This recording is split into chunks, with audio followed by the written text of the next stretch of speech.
Profeti alayhis salam erdhën, ishin në udhtim dhe ka qenë i mirë me të gjithë, edhe me ato që s'ishin musliman.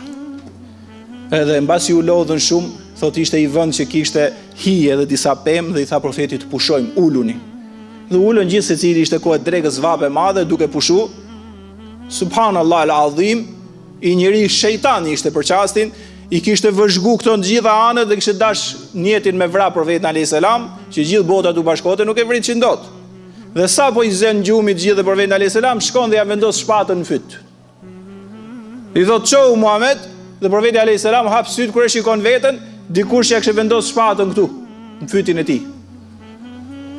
Dhe si për ironi, nga që profeti thriste në Zotin e Madhërisëm, i tha, kush shpëton ty tani? Pra ti që ke thirr kaq shumë besime në Zot e një i vetëm i plot fuqishëm, ja ku je përballë me kam vendos shpatën, kush? Tha Allahu. Edhe ai i tha edhe një herë, tha më thuj kush, e shoku u zgjun. Tha Allahu i madhnushëm. Pra i plot fuqishëm, se fjala Allah i ka 99 emra dhe cilësitë brenda. Kur thua Allah, ke thoni gjithë fuqishëm, gjithë pushtetshëm, më katëfalës, formësues, i ka gjitha emrat, shpikës, i miri, mëshiruesi, 99 emra dhe cilësitë, është gjë e madhe shumë. Është tjetër gjë që neve kur vjen puna ke shqiptarët tonë do t'i themi Zoti, po fjala Allah i përmbledh 99 emra dhe cilësitë. Dhe ati i ra shpata nga dora. Dhe shokët u afruan, e mori profeti dhe ja vendosi, mu tha mbrojtja Allahu, ty kush të mbron? Pra ti që je ka që i vogël. Dhe i mbeti i shtang, tha sillu mirë, imagjino çat tipi, desh me e vra, pastaj tha sillu mirë me mua. Dhe profeti alayhis salam tha sillem unë mirë me i kusht. Tha kush është kushti? A dëshmon që Zoti është një dhe një i vetëm dhe unë jam i dërguar me i tij? Kush do të kishte qenë? Do thotë po. Tha jo. Ishte përpara shpatës. Tha jo, i çuditshëm. Dhe profeti ngeli për çastin. Ai kishte armë e vra.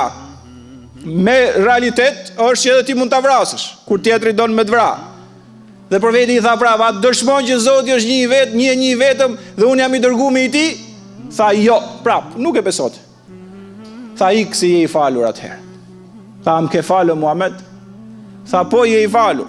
Pra më ke falur, ndesha me të vra ti po më fal, kështu kaq thjesht dhe duke mos e pranu, sepse feja nuk është çështje me e pranu ke shpata, se e mohon sa ti kanë shpata. Çështja e fesë është çështja e zemrës, e logjikës, racionalitetit, kuptimit, vizionit, zemrës sinqertë, shpirtit që buron mirësi për të madhin Zot që të krijoi qofshin fal. Nuk është imponim se e pranon me gjuhë, nuk e pranon me zemër, nuk ka vlerë. Mund të thush gjithë ditën sa i madh është Zoti dhe në zemër se beson do shkosh në zjarr xhenemit. S'ka kuptim.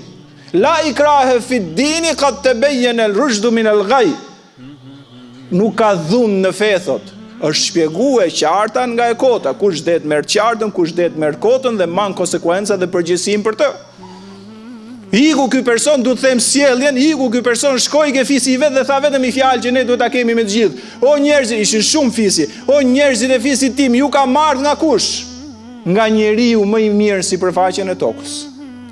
Pra vlla dhe motër të begatofti madhi Zot me çdo të mirë që jenë në xhami. Minimumi, mundohu se do marrësh gjinafe lloj tjetër të mëdha.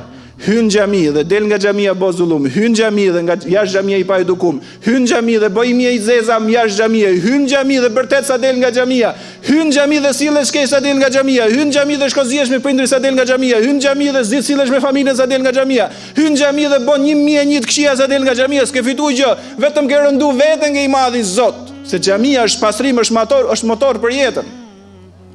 Dhe lesh jetë mirë këtë tjerë se të marrësh përgjegjësi përpara sunduesit madh. E kulu ma tastami'un wa astaghfirullah li wa lakum wa lis-sa'iril muslimin.